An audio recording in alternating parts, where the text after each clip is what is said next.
Assalomu alaykum, hurmatli tinglovchilar.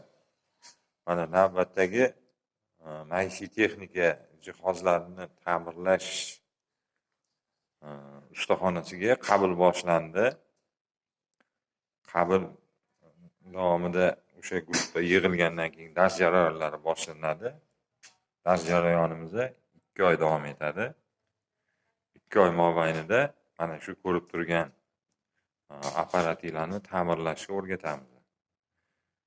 Ya'ni ustaxonamiz shu ko'rinishda iborat. Mana mini pech, kir yuvish mashinalari, мясорубка, dazmol, mikroto'lqinli pech, avtomat, polavtomat kir yuvish mashinalari, tefal.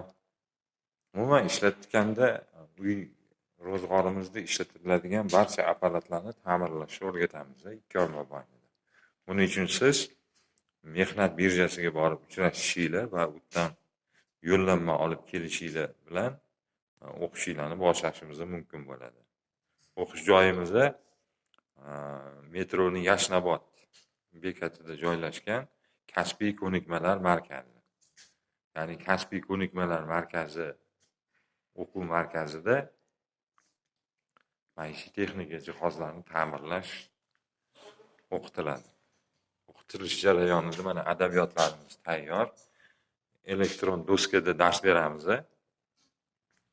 Nazariy darsda elektronika, kapsharlash, maishiy texnikalarni ta'mirlash, nazariy amaliy darslari o'tib boriladi.